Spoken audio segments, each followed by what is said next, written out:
أشرف الأنبياء والمرسلين وعلى آله وصحبه أجمعين. أشهد أن لا إله إلا الله وأشهد أن محمدا رسول الله.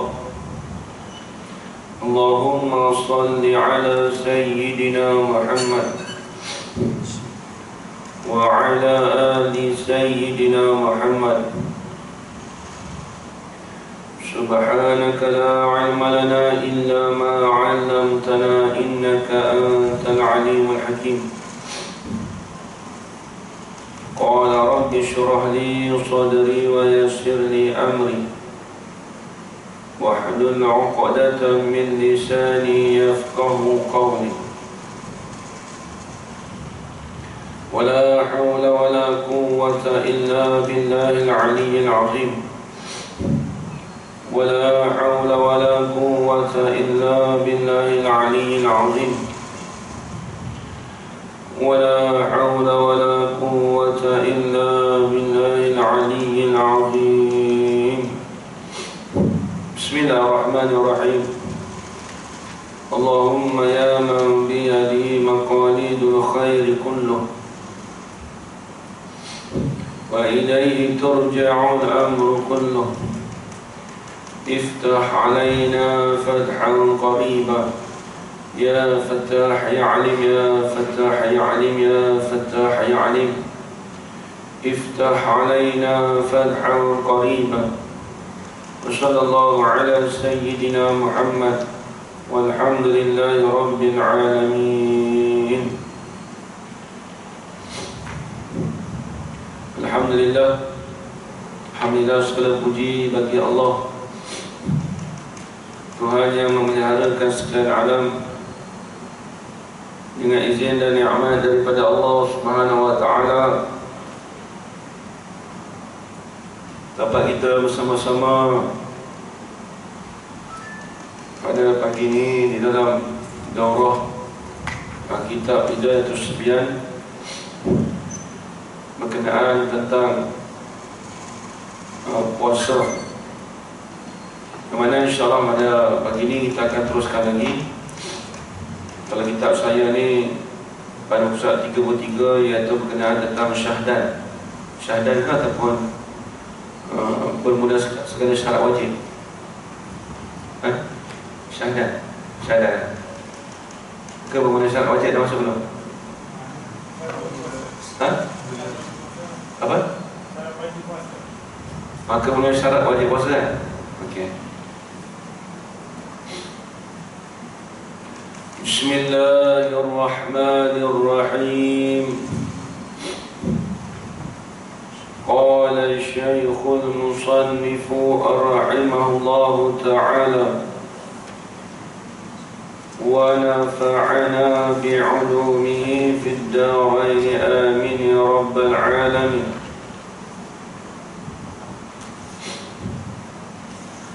Maka bermula syarat wajib puasa itu 4 perkara. Maksud kata syarat wajib di sini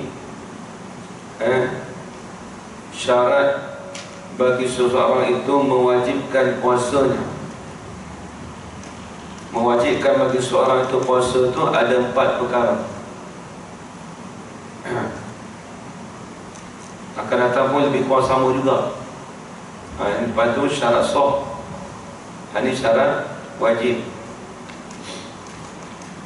Jadi ada sebahagian kitab dia tulis syarat sah. Syarat sah puasa dengan syarat wajib puasa itu berlainan. Kalau syarat wajib ada 5. Depan tu nanti. Kalau syarat sah ada 4. Ni syarat sah 4, syarat wajib pun 4. Tapi tengok lagi mana yang 5. Dia kata bermula segala syarat wajib puasa itu 4 perkara. Pertamanya Islam. Syarat wajib yang pertama iaitu Islam. Jadi bila sebut Islam ni, yakni pada ketika puasa Islam tu kena tulis. Yang ni pada ketika puasa tu dia kena Islam.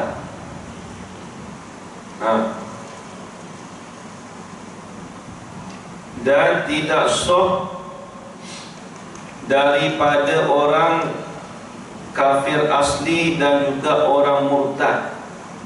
Itu tidak sah. Sebab dia syarat wajib ni mesti Islam. Dia sebut Islam tu, dia nak keluar pada kata tidak sah bagi orang kafir dan juga orang murtad. Tetapi orang murtad selama mana dia murtad tak wajib bagi dia puasa. Tetapi apabila dia kembali kepada Islam, wajib dia kena mengqadhakan puasa dia. Selama mana dia murtad tu, kemudian dia masuk Islam balik, dia kena qadha balik. Itu yang pertama. Yang kedua dia kata baligh. Yang kedua baligh.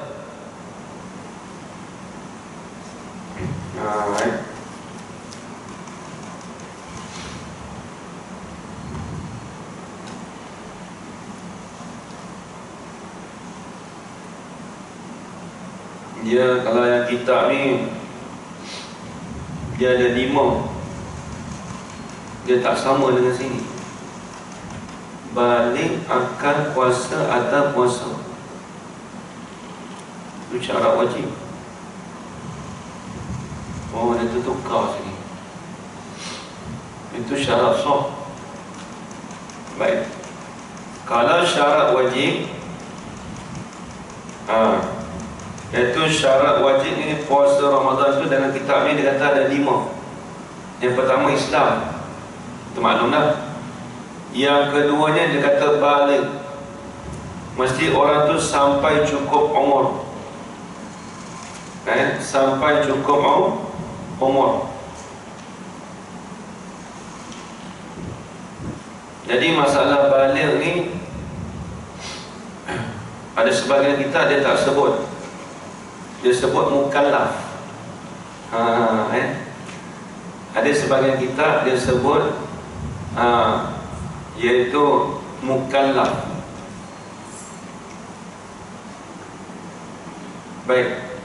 Kenapa dia sebut mukallaf? Mukallaf ni dia masuk balik dan berakal. Dia maksud sekali. Kata dia jadi pendek tu.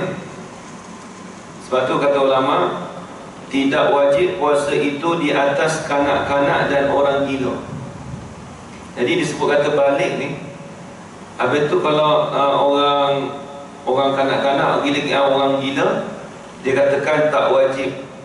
Dan juga begitu juga masalah orang yang pengsan dan juga orang mabuk pun tak wajib bagi dia berpuasa.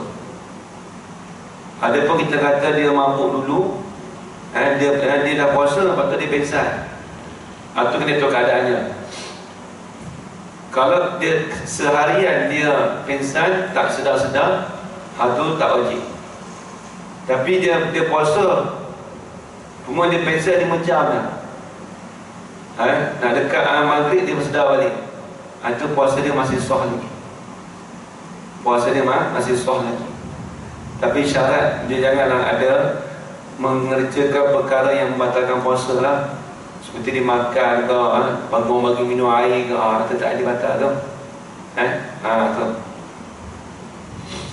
Ustaz, kalau macam yang berakal kan, katalah budak tu dia ada anxiety. So maknanya kalau dalam tengah hari tu dia anxiety dia datang berat. Maknanya dia tak sedar, dia macam Kanak-kanak ni kanak-kanak? Kanak-kanak ke dah balik? Dewasa lah. Dewasa, okey. Maknanya dalam bila anxiety ni dia ada masa tertentu, tapi tak tentu betul. Lah, kan? Macam orang pengsan lah. Orang pita betul-betul. So maknanya kalau dalam zuhur tu dia anxiety dia ada betul. So maknanya tapi dia bila anxiety ni dia memang dia tak bermoh lah kan. Macam biasa kan, macam biasa tak sedari. Lepas asar tu dia sedar. So macam mana dia punya puasa? Dia puasa dia masih sah lagi. Syarat dia jangan ada perkara-perkara yang batalkan puasa. Jangan mengerjakan perkara-perkara yang batalkan puasa. Kalau dia duduk diam itu, lepas tu dia tak sedar, lepas tu dia sedar. Tak apa. Orang dewasa tu wajib kena tolongkan puasa. Maknanya dia diwajibkan puasa juga. Sebab permulaan dia puasa tak? Puasa. Dia masih wajib lagi tu. Sebab dia dah sedar. Yang kata yang pensan tu pensan seharian. Ataupun kita kata permulaan tu dia tak puasa dah. Kerana dia sebelum daripada subuh tu dia dah pensan dah. Kalau macam dia anxiety dia attack tu sebelum subuh. Kalau sebelum subuh tu kalau dia tak sedar tu tak wajib puasa. Dia syarat dia nak kata wajib puasa tu pada ketika apabila masuk waktu fajar. Tengok keadaan situ dulu. Anxiety dia mari datang sebelum waktu fajar ke ataupun lepas waktu fajar. Lepas tu ulama bahas di sini, dia kalau bagi orang yang orang yang pitam, itu pun dikatakan tidak wajib bagi dia. Kalau dia pitam asal tu tak wajib. Orang gila ke itu tak wajib.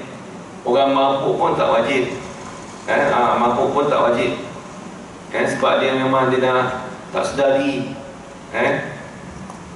Baik, tengok di sini dia kata masalah orang yang balik tadi tiada wajib puasa di atas kanak-kanak. Tapi walaupun tak wajib puasa, kata ulama, wajib di atas walinya menyuruh kanak-kanak itu puasa.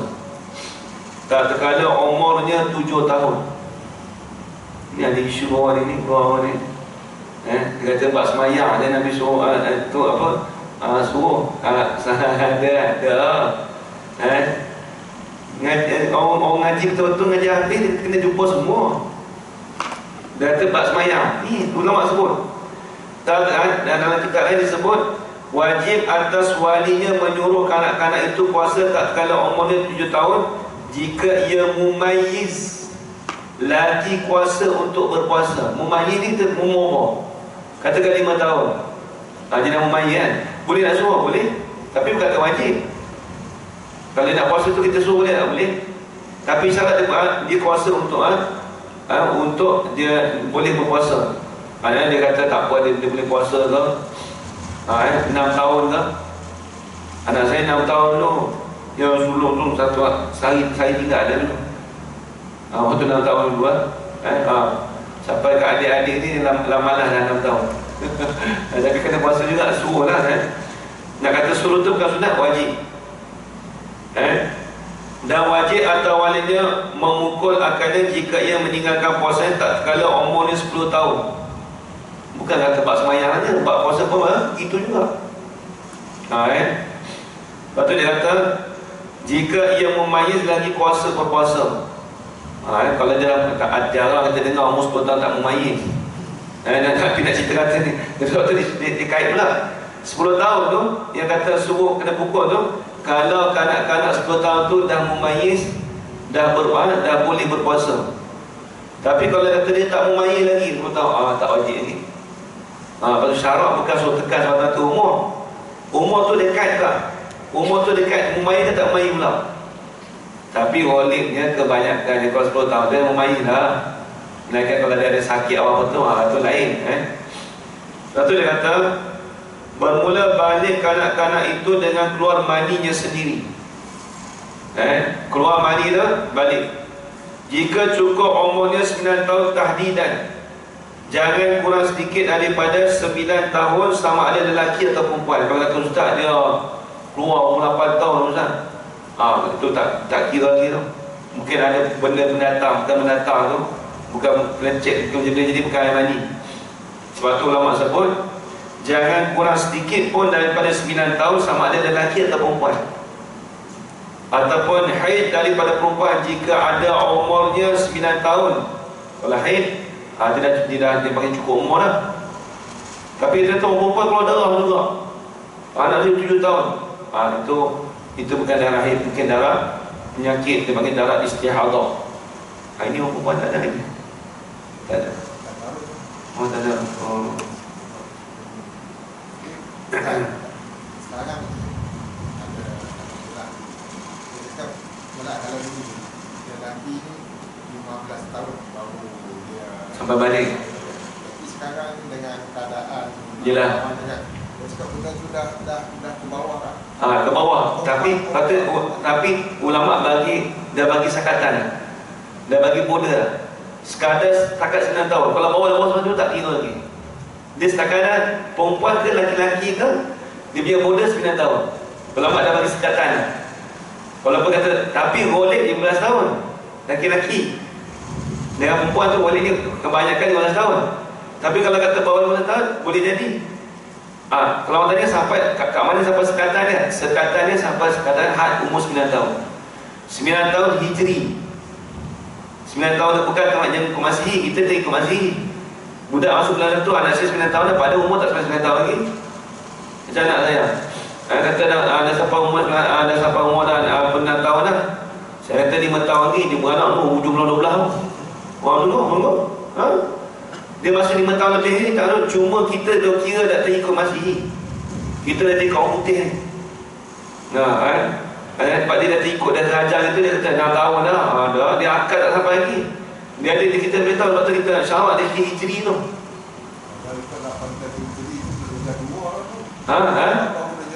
Kalau 8 hijri lah kan. Yang benda dua.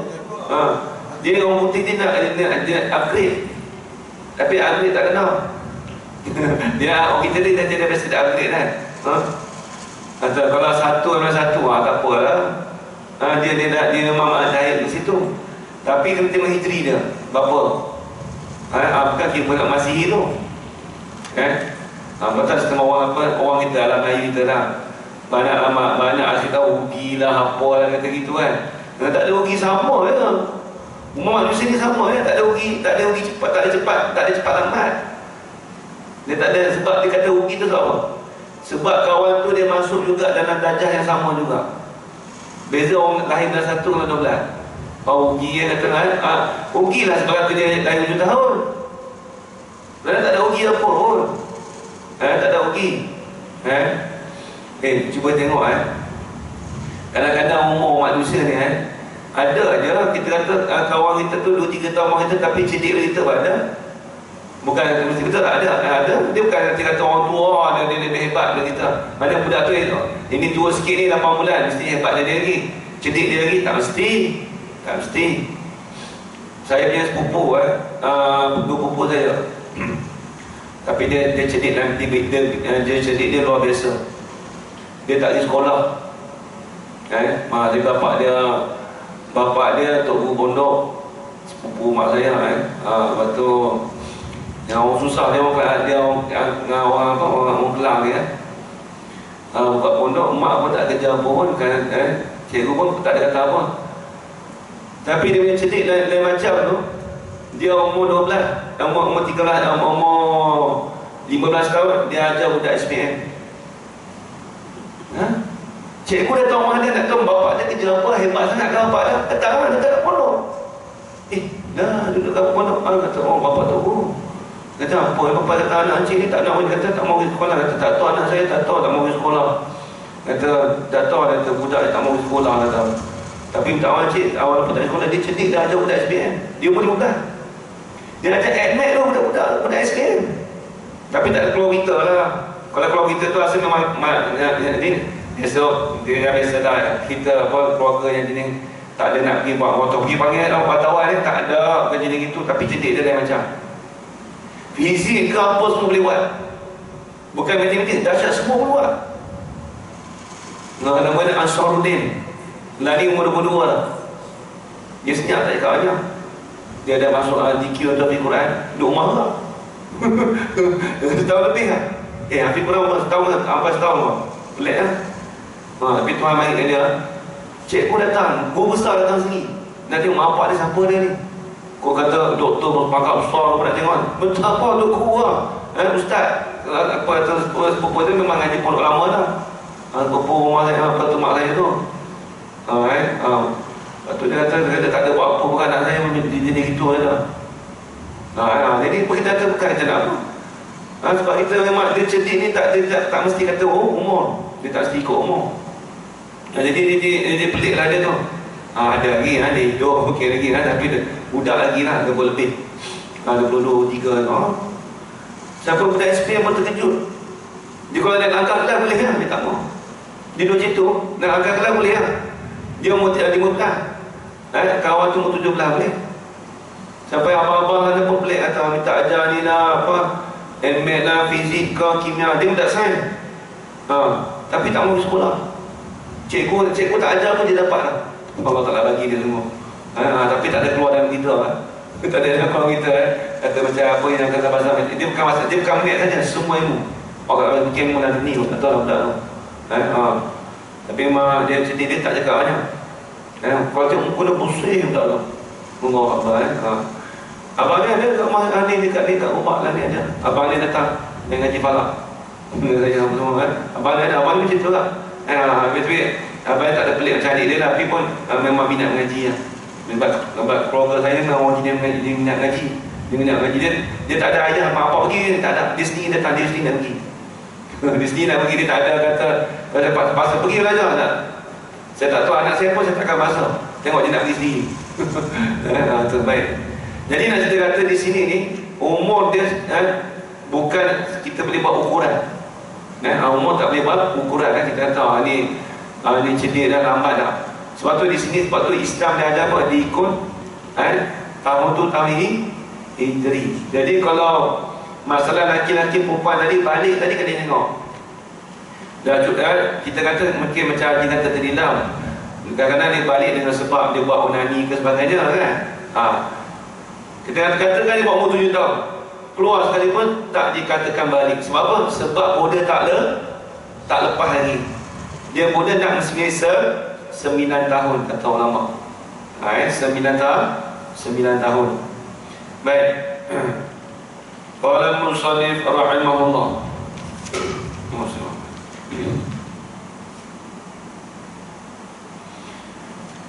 Lagi pula itu yang dikatakan baligh dan berakal.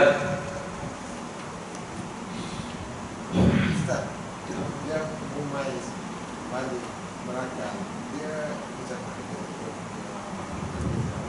Beza dia orang berakal, dia mumayyiz, orang yang mendapat dia tak berakal. Dia mumayyiz ni tak mesti kata dia baligh. Mumayyiz dia dapat membezakan. Ulama dia ada sebagai ulama dia sebut ini. Ada sebagai ulama dia sebut dalam kitab, bila sebut kata mumayyiz ni, dia dapat mengerjakan perkara sesuatu perkara tu dengan diri sendiri. Contoh dia nak makan, dia pandai makan, dia pandai suap. Sebagai ulama dia mentakrif dengan gitu. Yang kita selalu dengar apa? Dapat bezakan baik dan buruk kan. Itu banyak. Ada sebagai ulama kata dia boleh dah basuh berak dia sendiri. Dia boleh dapat mengerjakan untuk diri dia sendiri, dia pandai. Pandai basuh berak, pandai basuh kencing, pandai makan, pandai minum, pandai beza kata ni air, ni makan, ni nasi. Itu benda mumayyiz tu. Satu ulama dia buat takrif ada banyak, bukan atas sebagai kata baik dan buruk saja, tak mesti. Jadi ulama buat takrif yang lain, dia kata mumayyiz ni dia dapat mengerjakan suatu perkara tu dengan diri dia sendiri. Seperti kata dia pandai makan, boleh makan sendiri, boleh minum sendiri. Dia boleh beza ni makanan, ni air. Nampak tak dia boleh beza. Boleh basuh boleh basuh najis sendiri. Nampak lagi Ada sebagai ada sekarang budak tu dia tahu beza minum air makan, tapi orang segera tak boleh. Tak mumayyiz lagi. Ada. Sekarang anak saya baru 2 tahun. Tahu lah beza air makan, air makan nasi dia tahu. Tapi nak masuk berak tak boleh boleh tunjuk kata ni dia berak atau dia tunjuk itu je. Basuh dia boleh tak boleh. Dia tak boleh nak menguruskan diri dia sendiri. Jadi sebagai ulama tu tak ada begitu. Dan sebagai ulama sebut kata boleh membezakan antara baik dan buruk. Atau ada juga kita tak nafikan, betul juga. Cuma kata bukanlah satu definisi itu melengkapi semua sudah. Dia ambil juga definisi ulama ada sebut kata, iaitu di antaranya orang yang mumayyiz itu orang yang dapat menguruskan dirinya dengan sendiri, seperti membasuh najis, makan, minum dan sebagainya. Begitu. Dan juga orang yang berakal, bila berakalnya dia dapat berfikir dengan baik. Orang yang akil, Bila sebut akil ni, ulama dia sebut nanti. Bila sebut berakal, dia dapat berfikir dengan secara waras, dengan secara waras. Suara ni siuman lah. Tu. Kalau lawan bagi berakal tu orang gila. Kita maklum. Kita pun nampak, kita tahu kita boleh kenal orang ni waras ke orang gila, kita boleh tahu. Cara makan dia kita tahu kan. Nak kata orang gila kita tahu. Dan yang ketiga, orang balik. Balik ni kita maklum. Ini balik ni ditilik kepada umur. Dia bukan kata tilik pada kata dia ni buat pekerjaan tak. Umur dia tu nak kata balik ni mestilah pada kebanyakan dia 15 tahun. Tapi nak sebut balik, tadi kita dah sebut dah, ulama dia dah bagi hint bila sebut kata balik, kanak-kanak tu mestilah dia keluar air mani. Tu itu sebab tu balik ni, dia ni dengan sebab keluar air mani dia dengan sendiri. Dan syarat dia mestilah paling kurang 9 tahun, sama ada laki-laki ataupun perempuan. Maknanya kalau mani tu, kalau macam onani tu dia kalau keluar mani, apa 9 tahun? Balik jadi balik Jadi balik tak mesti mimpi tak mesti mimpi. Sebab tu ulama sebut, katakan dia umur dari 15 tak keluar mani lagi. Ulama bagi border dah. Jika tiada keluar mani dan tiada haid, maka ditunggu umurnya cukup 15 tahun. Cukup mana tahun? Tak keluar lagi, 14 tak keluar lagi. Tak wajib lagi sebanyak tu. Umur 16 pun tak keluar lagi kan? Nanti dia bagi border dah. Border kan ada dah. Dia siap dah sepadan tu. Maka mana boleh sembarangan. Dah sampai 15 tahun sama ada laki-laki atau perempuan pada mazhab Syafi'i. Kalau mazhab Hanafi, dia punya border dia, kalau orang tu tak keluar lagi air mani, tak keluar haid lagi pada ketika umur dia 18 tahun. Seronok orang Nabi, mazhab Hanafi tunggu 18 tahun 18 tahun. Cukup umur 18 tahun. Kalau tak keluar mani ke tak dapat tidak dalam 18 tahun tu, wajib dia kena semayang, wajib kena puasa. Itu mazhab Hanafi. Kita mazhab Syafi'i, border dia 15 tahun kalau dalam fiqh tu dia syarat dia kena tu dia mukallaf mukallaf tu masuk balik dan berakal. Masuk sekali. Sebab tu dan jangan boleh tahu berapa umurnya seperti anak kafir yang ditawan. Kalau anak kafir ditawan, kita tak tahu umur apa. Maka dihukum baliknya, kita nak hukum balik bagi kanak-kanak yang kena tawan ni, ialah kena tawan kafir kan. Bila kita dah tawan, dia duduk bawah Islam, maka dia bila kanak-kanak ni dia akan ikut di bawah pemerintahannya. Kalau orang tu Islam, maka dia ikut Islam lah. Jadi macam mana nak hukum kata balik tak balik, kita tak tahu umur dia. Budak kan, kita boleh anggarkannya. Kata ulama, baliknya tu dengan tumbuh bulu ari-ari. Tumbuh bulu ari-ari ni tengok tengok buka sikit, tengok bulu ari tumbuh lah, tak tumbuh lagi, tak balik lagi ni. Contoh ini bagi kanak-kanak yang anak orang kafir yang kena tawan. Nama kita tak ada dah.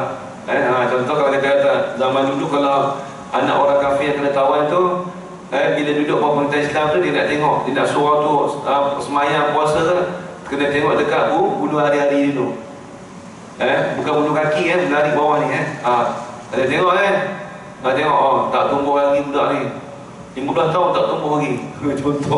Contoh dia syarat kena tumbuh dulu. Itu disebab pada anak orang kafir yang kena tawan. Ada pun selain itu, semua kena tengok umur. Tu. Kalau orang dulu dia kata macam suara. Suara dia pecah suara kan. Dia betul. Nanti dia tanya. Ada mimpi lah. Dah. Zaman pada sekarang ni tak ada pecah suara dah. Dia tak ada kira tu dah. Ada macam-macam zaman handset ni macam-macam baik. Qala al-musannif rahimahullah. Kemudian dia kata lagi yang keempatnya, Syarat wajib puasa itu puasa di atas puasa. Apa maksud kata puasa di atas puasa? Yakni pada syarak dan pada hissi. Yakni dengan sebab ini ulama bahas puasa di atas puasa ni, balik cukup dah, mukallaf cukup dah, akil Islam lagi, tapi dia mesti dah dikuasa di atas dia puasa. Apa maksud puasa di atas puasa? Ulama bahas iaitu puasa di atas pada hissi. Hissi ni apa? Hissi ni pada zuhir. Ulama sebut tiada kuasa, maka yang tiada kuasa pada hissi itu tiada kuasa dengan sebab sakit. Kalau sakit tu atau pada hissi tu, kalau dia ada sakit yang tiada ada harapan sembuhnya. Kita tahu ustaz, anak orang ni ustaz 5 tahun dah, 10 tahun dah, dia umur 15 tahun dah, tapi penyakit tak ada sembuh, tak ada harapan sembuh. Itu dipanggil itu tak kuasa atas puasa.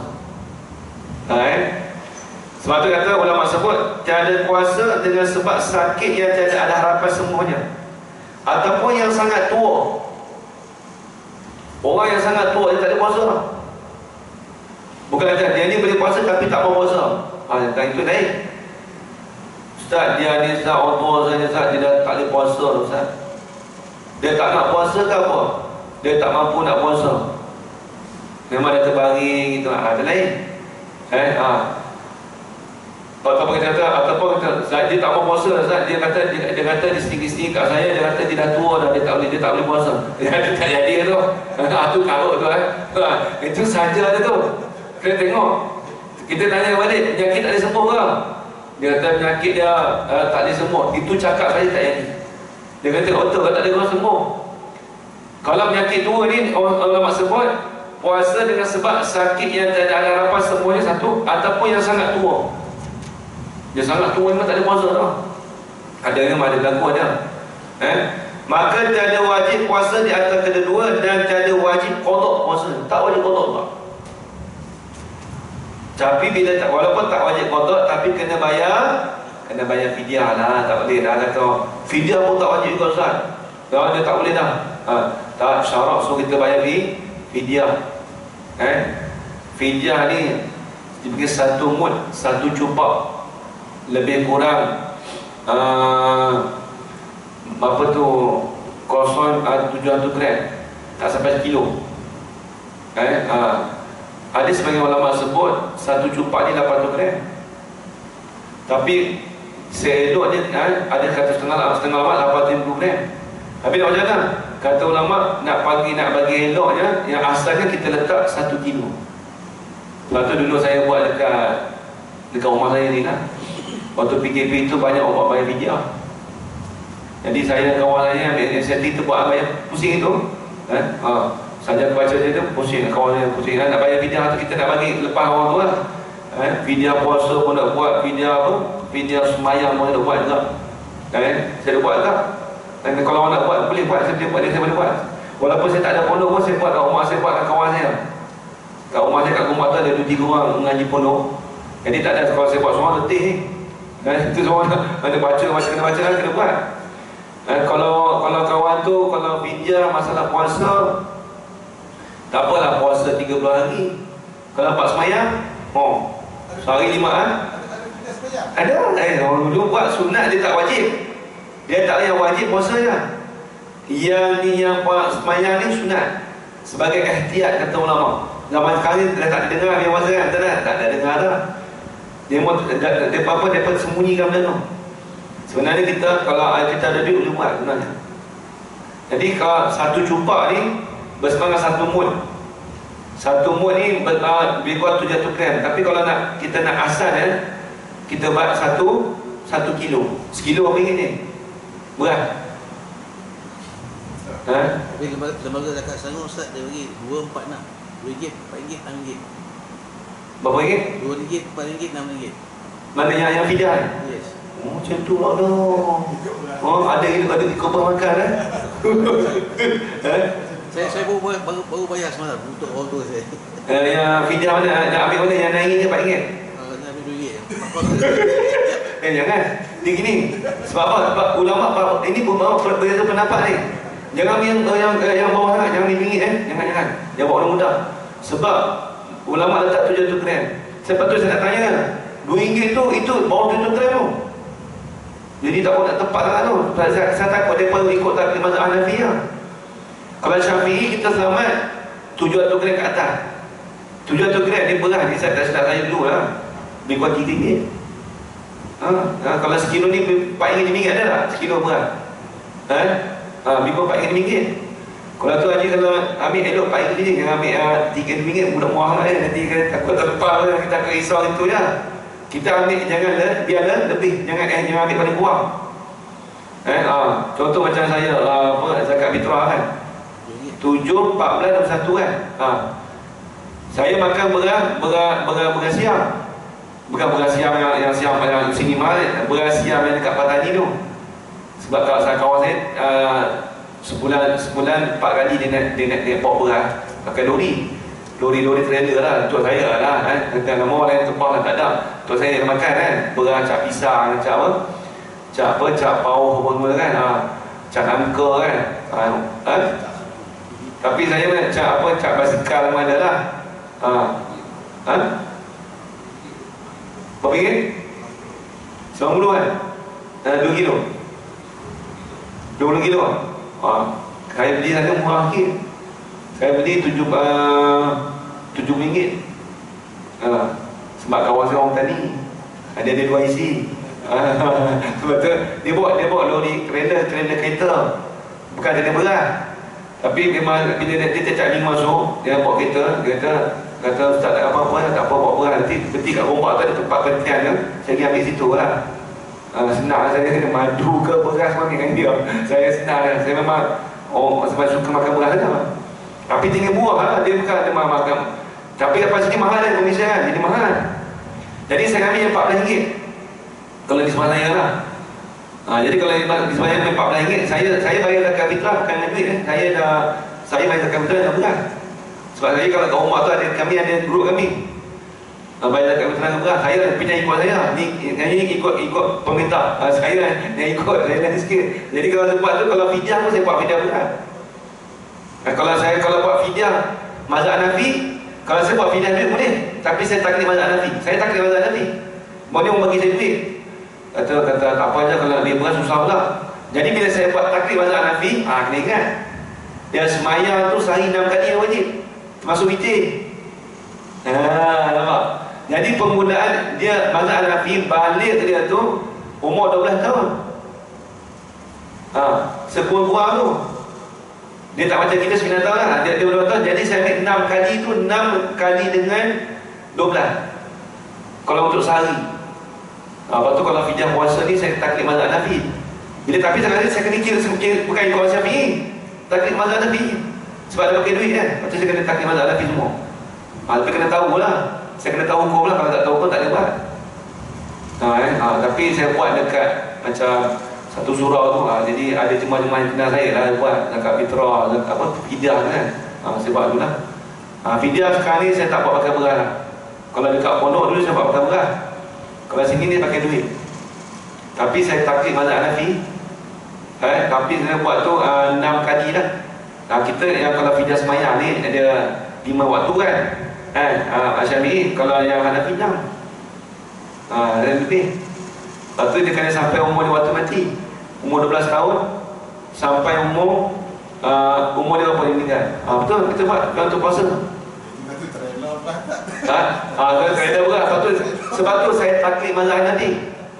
Kalau beras pun, kalau di pondok tak ada trailer, kami ambil 2-3 unit tu kami tolak lah.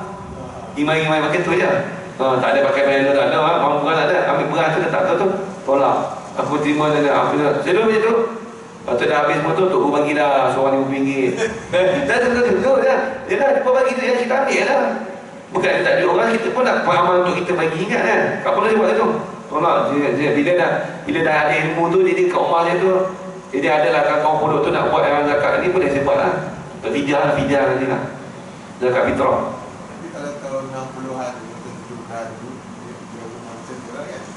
Pakai beras tu, malah sebelum tu dia akad jual beli. Akad jual beli betul lah. Apa akad jual beli? Dia bagi duit buat akad jual beli. Saya beli, okey. Lepas tu aku terima dia ni. Bola tak betul dapat. Pada saat tu lama dah dia ingat tu. Ni last kali saya buat fidyah untuk ni, tahun lepas saya buat fidyah. Ada jemaah saya buat lah, jemaah saya suruh dia minta buat Fitrah apa ni? Dia beras tu berapa dia punya sunatan?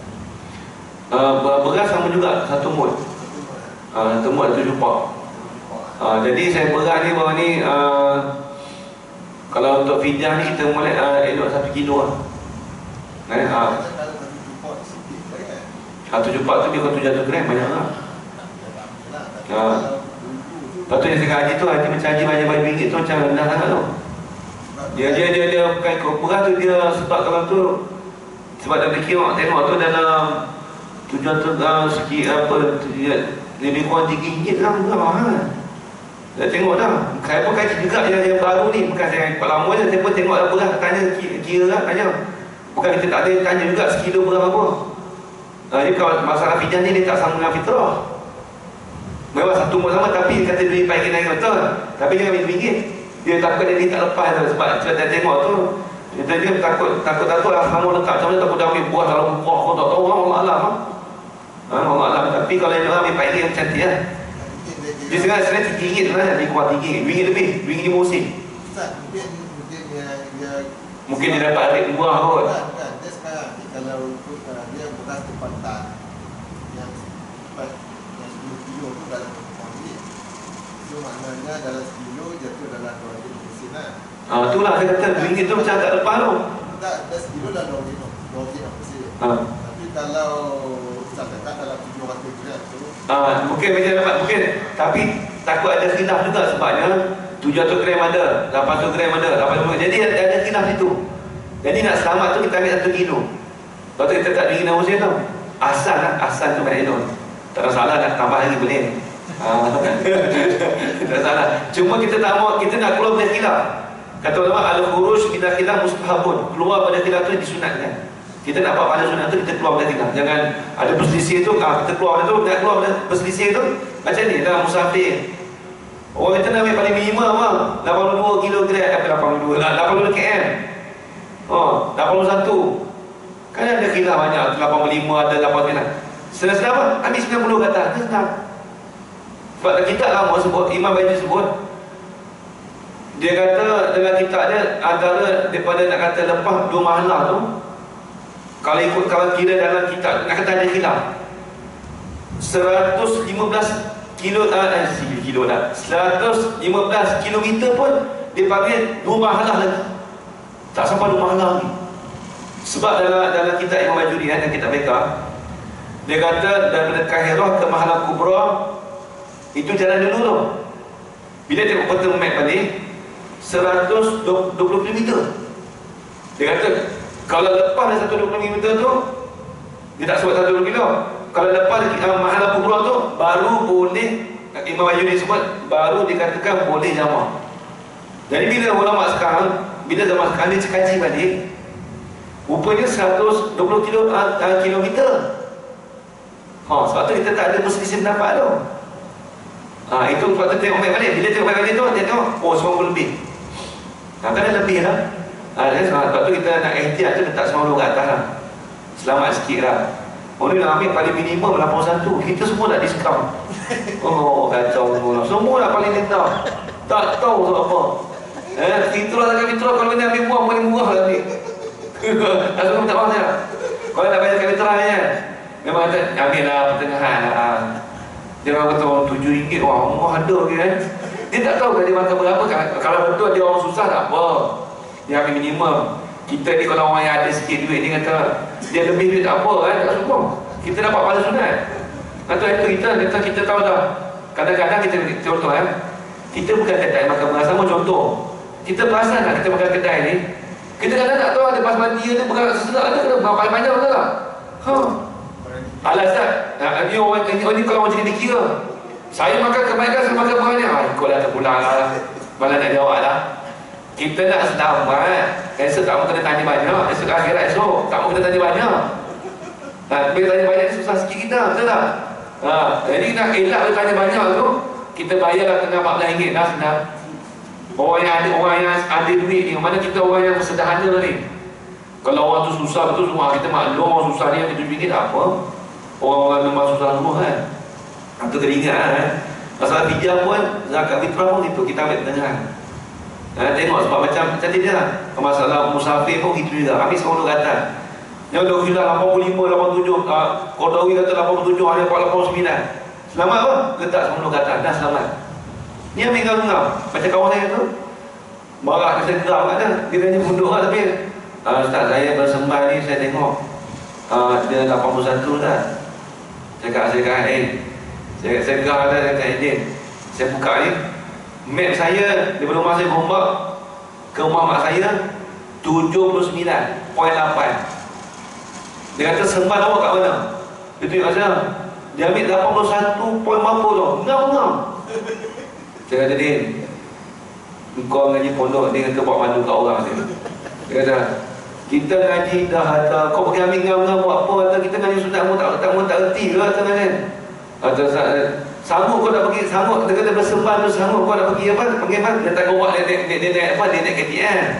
Dia kata, dia cerita kata, kau nak faham dia apa dia tak apa. Kata aku malahnya kalah. Betul. Sanggup kau ambil ngam-ngam, ibaratnya kalau dia makan nasi tengah-ngam, tak usah ambil lebih. Enggak, itu dia kata, depannya aku buat apa-apa, aku buat tengah kau. Kita kata, geram kan. Dah kita dah ngaji pondok, kita dah ngaji usul fiqh dah kata, keluar daripada khilaf tu mustahabun, al-khuruj min al-khilaf mustahabun. Keluar daripada perselisihan pendapat tu, itu disunatkan, dapat pahala free-free. Ni ambil ngam-ngam. Ustaz tunjuk ni 81 pendapat jarak dia buat ambil tu. Pak Uki kata ngaji falak lah, aku tak mau ajar falak dia kata macam ni kata Pak.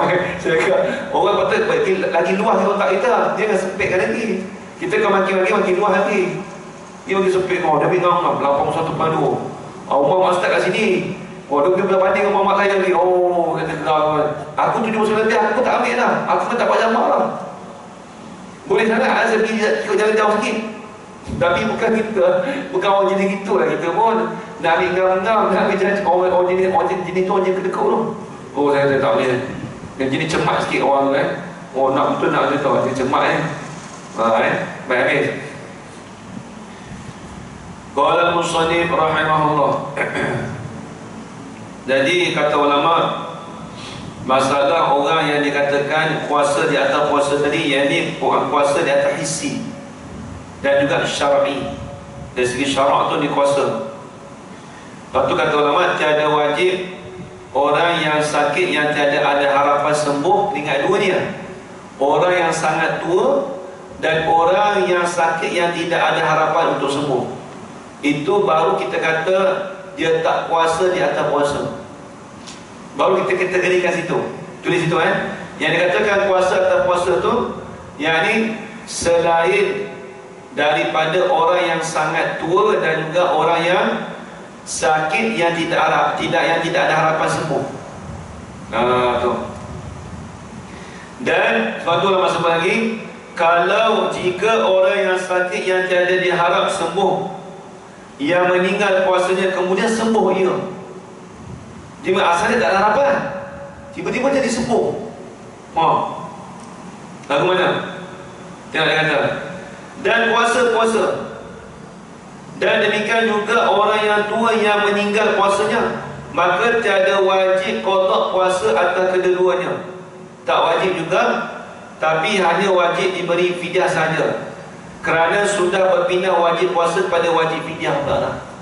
Dia asal wajib puasa, tapi dah wajib tu berpindah pada wajib fidyah. Tu. Dia wajib kena fidyah. Ada pun yang tak ada puasa sebab sakit yang ada harapan sembuhnya, yang meninggal puasanya. Dia ada harapan, tapi dia, contoh kata tu Ustaz, dia ni ada harapan untuk sembuh ni, tapi cuma bulan puasa ni dia tak ada puasa. Ini banyak berlaku ni. Ini banyak berlaku. Sampai lepas Ramadan ni elok balik. Dah sembuh ni. Dah. Jemaah saya ni minta bukan main tak? Saya tanya dia, Ustaz, dia bulan puasa tak ada puasa Ustaz. Kata, tapi lepas apa boleh tak? Dia memang tak tahu, pelik. Saya pun tak tahu dia sakit kan, main-main dah. Tapi bila puasa puasa tak, dia asal puasa tak boleh dah. Dah semua saya betul-betul ni. Ada habis juga ada harapan semua, ada harapan lah. Tapi tak tahu jadi macam bukan gastrik, macam konyak dari satu penyakit, saya tak tahu, ada macam tu. Lepas tu, ni jadi permasalahan. Saya kata lah, di sini jawapannya, maka wajib di atasnya qada puasanya apabila sembuh ia. Nak tunggu sembuh tu lambat lah. Kawan tu lama. Serta dapat masa yang boleh qada. Dia kena ada masa untuk boleh qada. Tapi kacau juga lah orang tu, sebab bila nak puasa tak boleh. Tak tahu penyakit apa ada juga, tak tahu lah. Kena tanya doktor juga tu.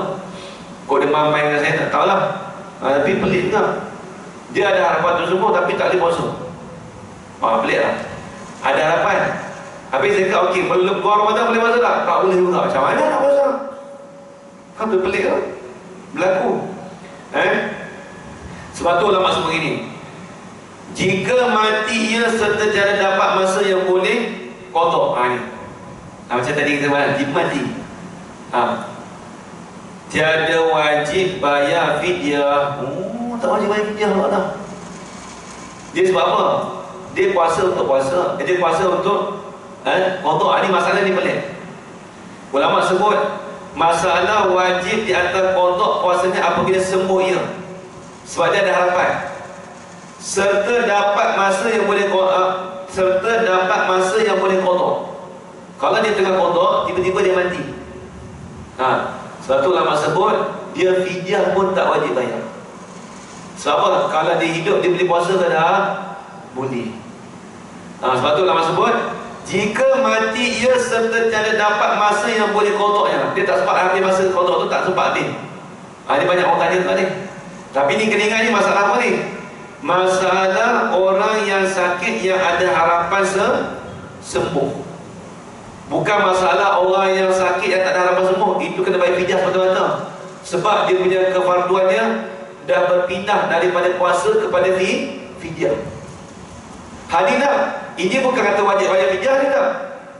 Ini sebab dia ada harapan untuk dia nak bayar fidyah tak boleh sebab dia ada harapan untuk dia ganti.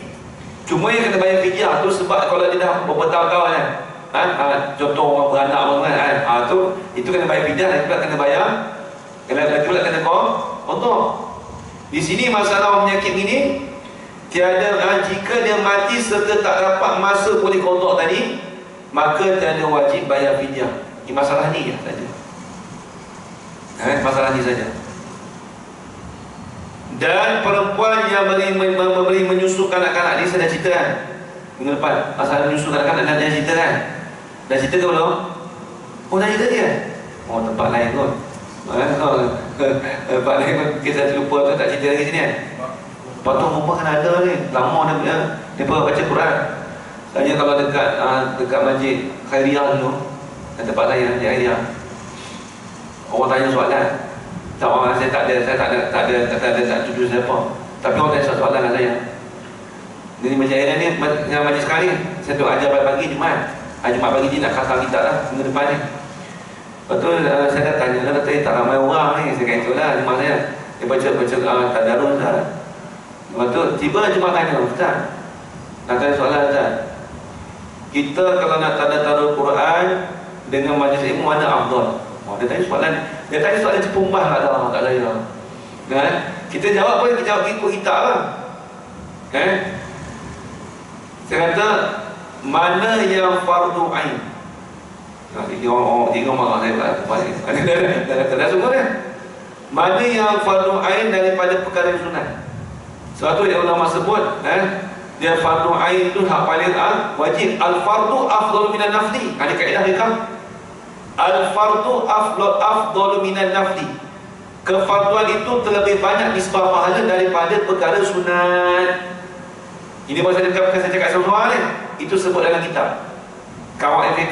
Al-fardu afdalu minan nafli. Saya tuliskan semua boleh tengok. Letak papan sini tengok. Baca Quran ni sunat je. Kata fardu ain. Fardu ain mana? Ini kaji fardu ain. Itu terlebih banyak pahala daripada mengerjakan perkara sunat. Lepas tu ni masalah perempuan ni saya nak cerita juga ni. Tapi tak apalah, tolong simpan lah dia punya apa masalah. 'Bak bau ni ada, perempuan ni tak ada pula. Masalah dan perempuan yang memberi masalah kategori masalah apa ni? Masalah yang kata puasa atau puasa ni. Ni cabangan ni. Nak hurai ni. Dah banyak? Dia banyak cerita. Banyak-banyak ni ha? Dia kata apa? Ni yang banyak dia lah. Tak rasa sama ada jawapan. Dia kata tadarus tahun sekali dah. Mau dia jawab itu. Dia kata tak ada sekarang. Kita jawab balik kita jawab balik. Kata fardu ni dia ada kita tahu lah. Dia biasa berkata fardu ni kalau bulan Ramadan kan dia lebih semata lah. Betul saya betul yang sebut dalam apa yang masalah apa tu yang riwayat daripada hadis Nabi sendiri. Orang yang mengerjakan satu fardu di dalam bulan Ramadan, dia punya kelebihannya seperti 70 kali ganda di luar bulan Ramadan. Dia nak cerita kelebihan ni. Kita kelebihan 70 kali ganda di luar bulan Ramadan. Kalau satu benda sunat, satu benda sunat dia dapat satu fardu di luar bulan Ramadan. Dalam Ramadan tak dapat. Dia kena buat fardu. Sebab dia menarik.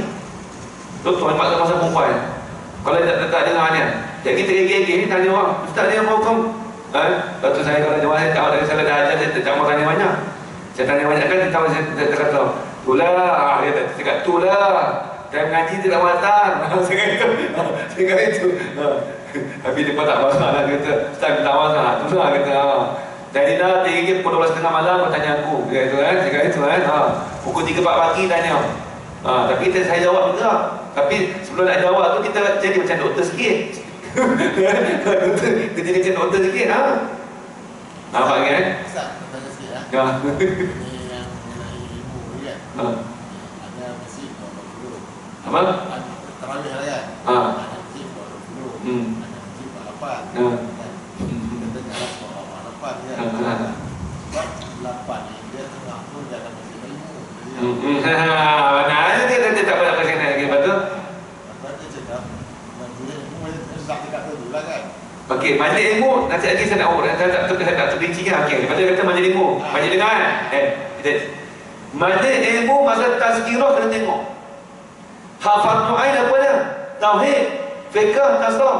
Adakah dia bagi penceramah suruh mengajar fiqh, tasawuf? Ada. Ustaz tazkirah ustaz, insya-Allah ustaz. Ustaz tolong faham akidah. Hafal Ain. Ini dah ikut dia lah nak faham apa pun. Jadi ustaz nak mengajar apa? Tak ada fardu ain dah. Dia ambil lah hal lain pula. Tu tak kena juga tu. Kita tengok dulu fardu perbahasan ilmu tu ilmu apa. Ilmu yang fardu ain yang kita sebut dalam kitab fiqh yang masyhur, ilmu tauhid, ilmu fiqh, ilmu tasawuf. Dan fardu ain bab tauhid apa dia? Ada ke orang mengajar tazkirah Ramadan bab tauhid? Tak ada, orang tak mau boleh pada. Tak ada. Masjid ni ya.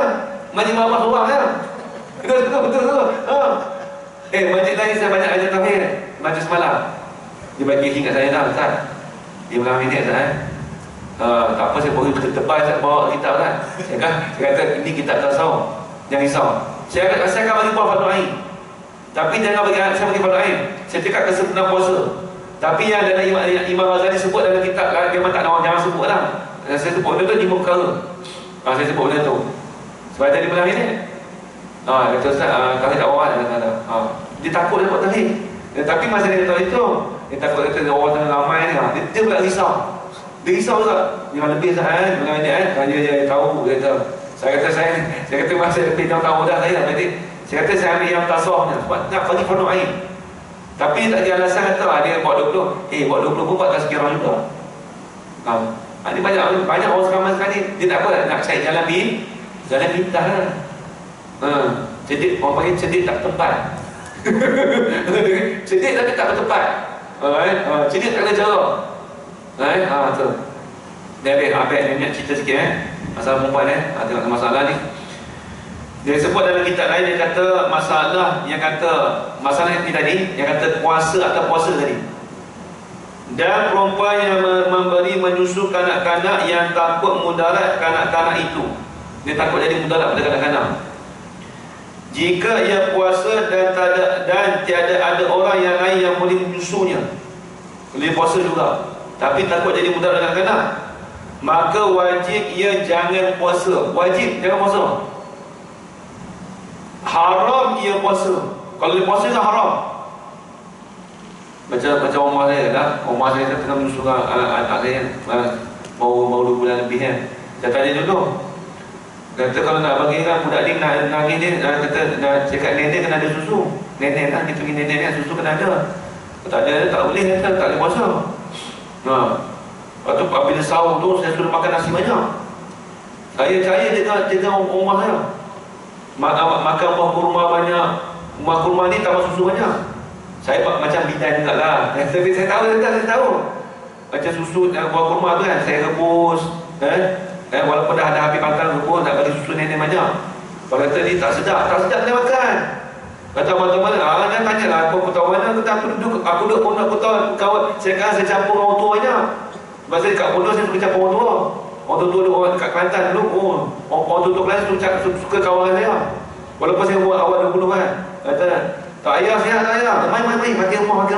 Oh, saya tu makan rumah, berkeliling orang kampung makan, ajak makan kampung.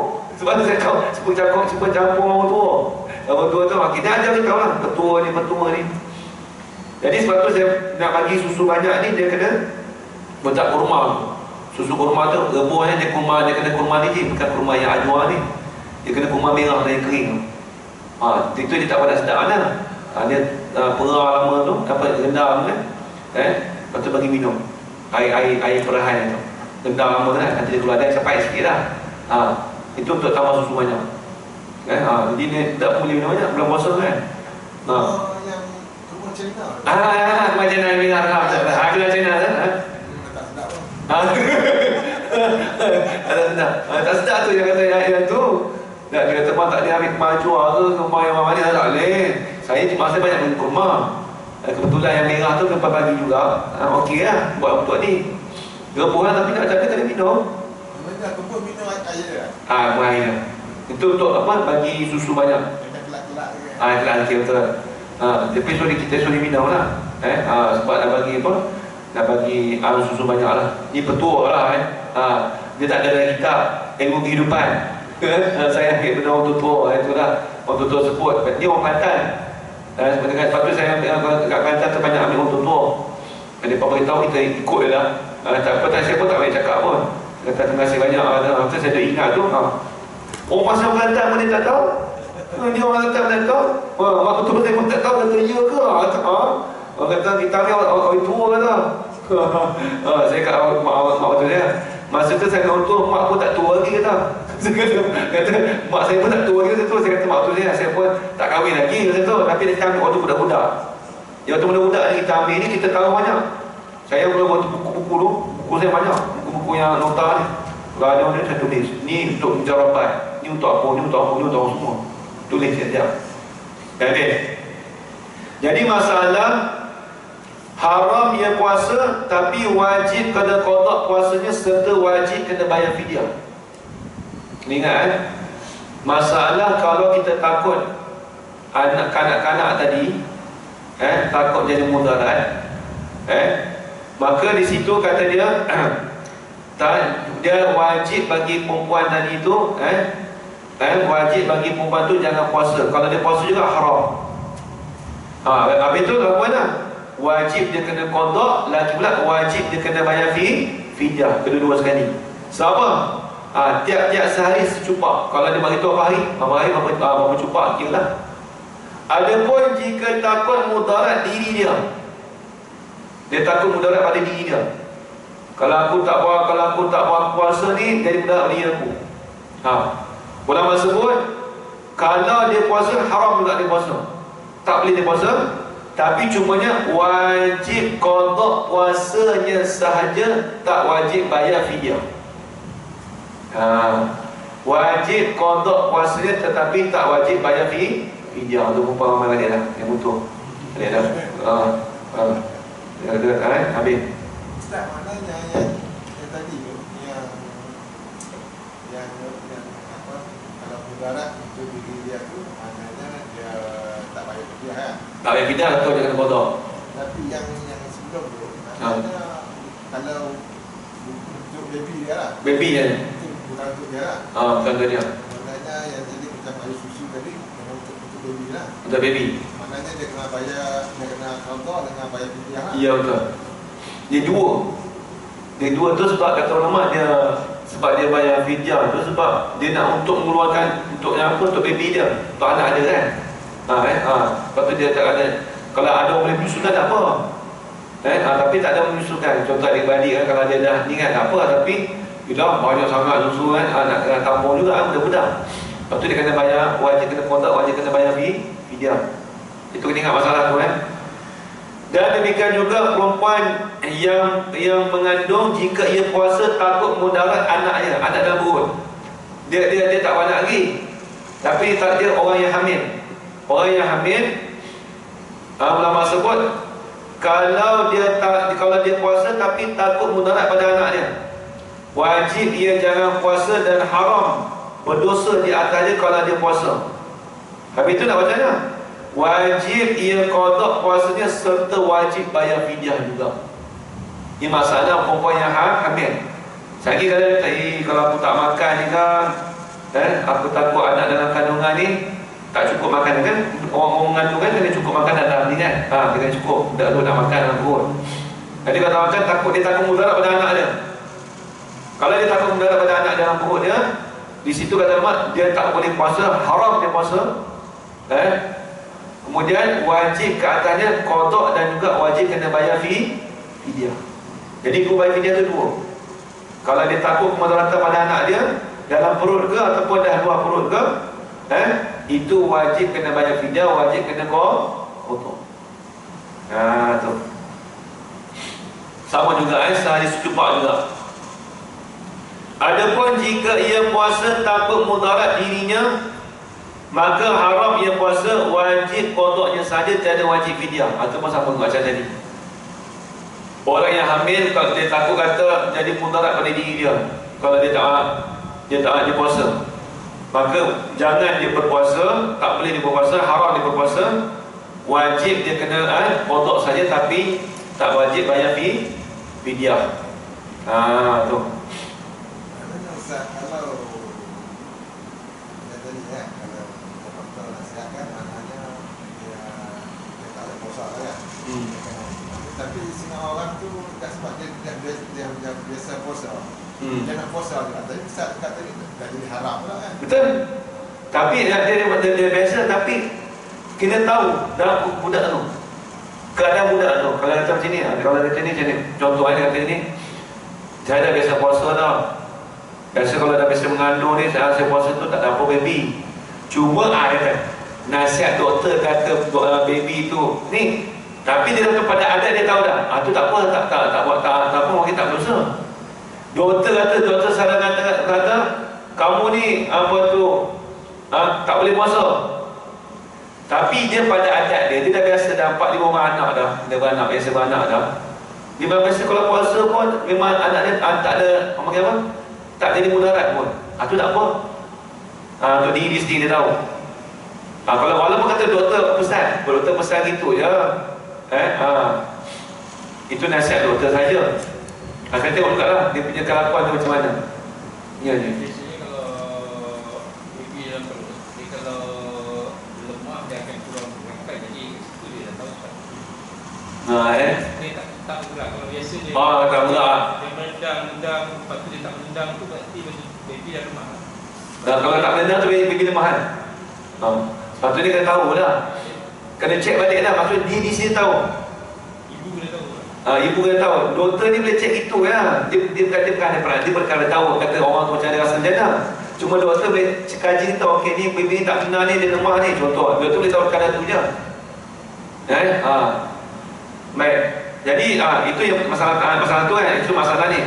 Kalau masalah demikian juga masalah sama, kerana hendak menyelamatkan nyawa yang muhtaram daripada binasa. Contoh orang minta tolong, nak menyelamatkan nyawa, orang terbakar ke apa, orang minta tolong, orang lemah. Saya kan aku masuk ni memang aku batal puasa dah. Masuk dalam rongga contoh kan. Itulah ke mana? Jika ia puasa tidak dapat menyelamatkan orang tadi. Kalau aku selamat orang ni Sebab contoh orang terbakar, tak dapat tidak kena minum air banyak sebab nak bagi gagah, nak selamat kawan dalam. Contohlah saya tak tahu ada ilmu tapi kita bagi contoh. Ataupun orang tu dalam bomba, contoh orang tu kerja bomba. Bomba ni saya tengok ada orang ada rumah terbakar nak selamatkan orang. Kalau dia tak selamatkan orang tu, kalau dia puasa dia tak boleh selamatkan orang tu. Apa?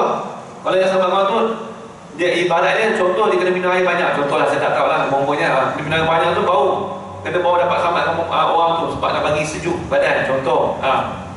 Di sini kata dia, jika ia puasa tidak dapat menyelamatnya, maka wajib ia buka puasanya pergi menyelamatkan orang tadi. Wajib kena buka puasa. Kalau orang nak lemah tu kena buka puasa. Sehari kalau tenggelam ni kan memang masuk air Zat dalam telinga Zat. Memang tak ada apa. Wajib kena buka puasa. Wajib tak boleh kata dia puasa, tak boleh lah. Kena selamatkan orang tu dulu. Habis tu lagu mana? Wajib qadanya serta wajib fidyah sehari secuba. Oh, kena fidyah juga. Pasal kau lah, kau selamatkan kau itu dah, aku kena bayar kena kodok balik. Aku kena bayar fidyah pula tu. Kau nak macam mana? Alah, bayar fidyah tu semua dia bayar lah. Contoh, kawan dia pun alah, berapa sen dia fidyah. Bukan tak cari selamatkan orang. Tapi tak tahulah kalau kerja bomba kan. Dia main. Tapi kita tanya bomba boleh jadi orang bomba dia tak tahu ni. Ni orang selamatkan orang kat dalam laut ni. Dia pun tahu hukum ni.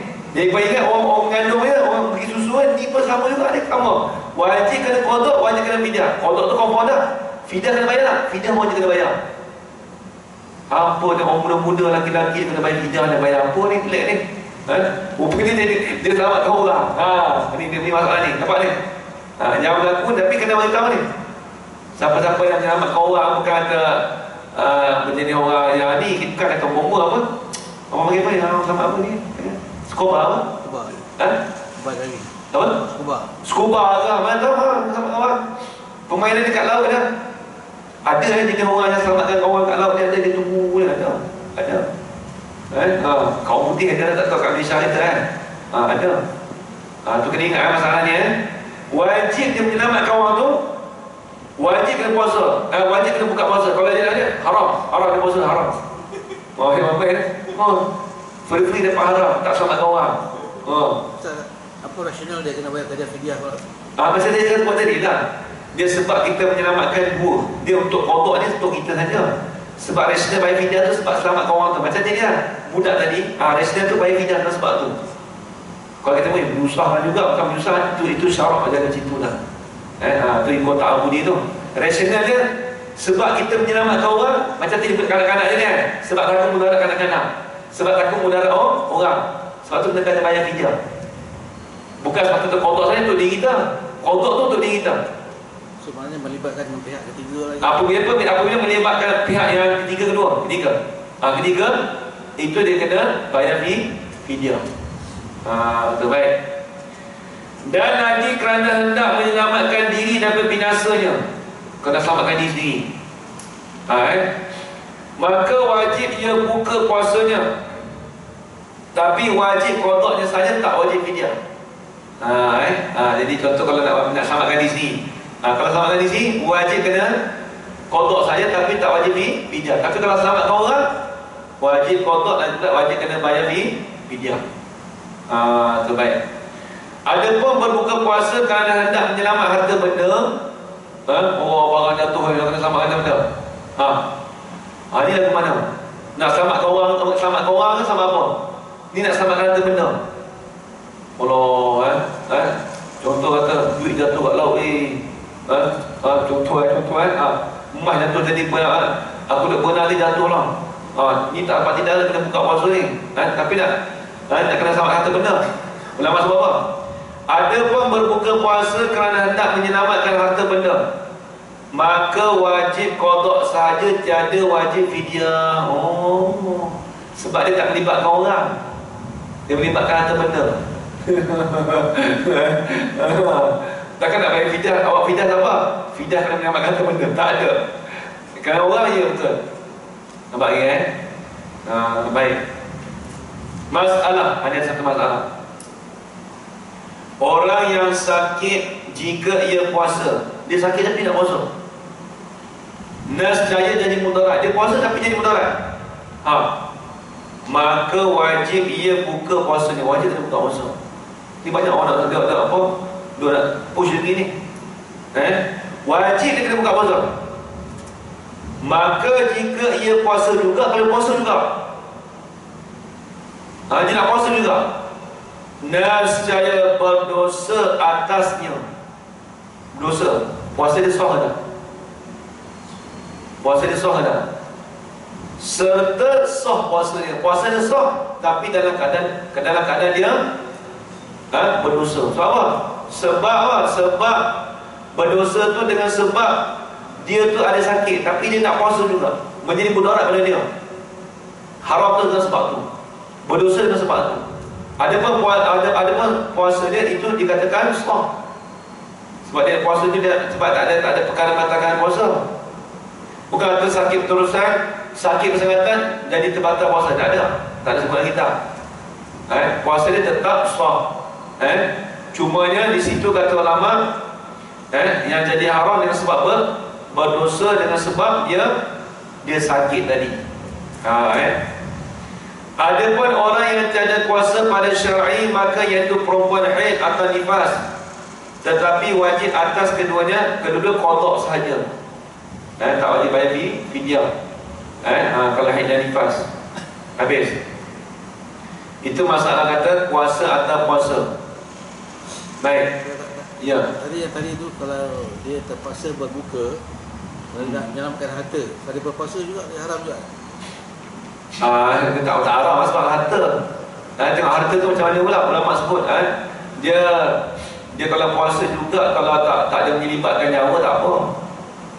Jadi kalau puasa juga tak haram hukum ni. Tak haram. Kalau nak puasa juga sebab dia melibatkan harta benda. Cuma nak cerita kata di situ tak wajib fidyah. Nak cerita itu, dia nak highlight kata tak wajib fidyah tu je. Masalah dia nak puasa tak puasa terpulang.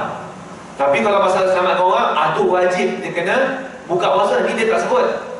Jadi kalau kita nak selamatkan harta benda pun boleh. Boleh kita nak buka puasa, boleh, harus, bukan kata wajib. Harta benda pun dalam tu wajib pun buka puasa, tak wajib. Tapi boleh buka puasa. Tapi hanya wajib kena qada sahaja, tak wajib bayar fidyah. Nampak lagi faham lagi terbaik habis tahu. Bermula syarat sahnya itu 4 perkara pula. Pertama, Islam. Sikit lagi. Ini pun sama macam bulan. Bukan bulan dia macam ni, syarat sah dia nak sama je. Pertamanya Islam, sama dengan macam tadi juga. Keduanya akil, iaitu orang yang berakal. Orang yang berakal.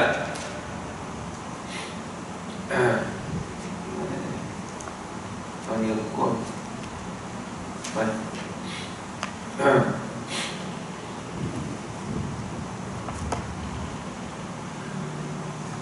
Yang ketiganya suci daripada haid dan nifas.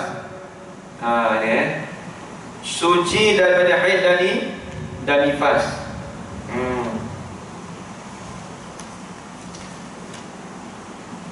Bila sebut kata suci haid dan nifas ni, tulis itu, yakni sebelum fajar hingga jatuh matahari. Yakni sebelum daripada fajar hingga terbenamnya matahari. Dia mesti suci pada sebelum ada fajar lah.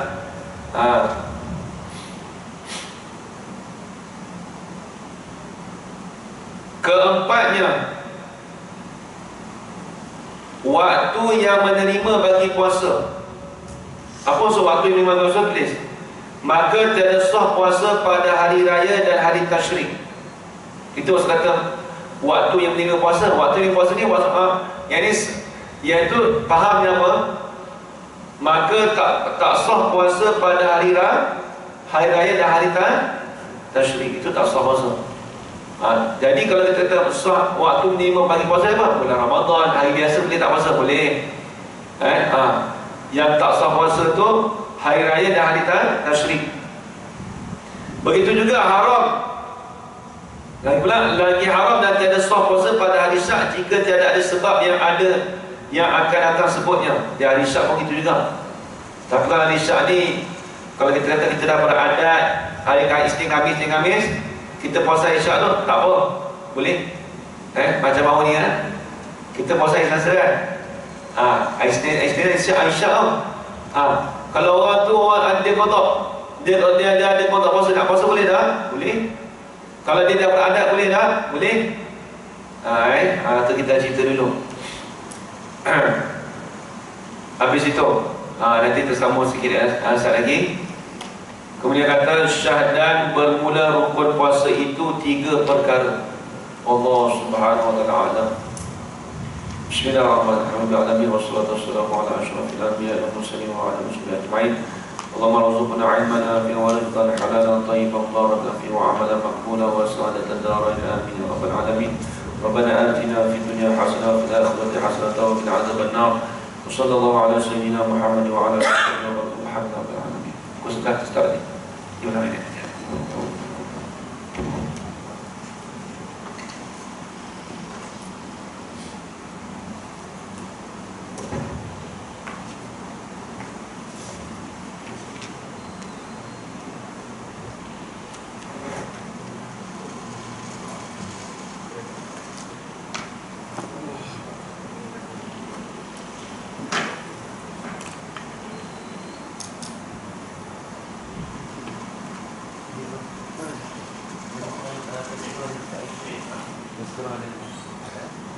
Pokok tak ada. Pokok tak ada.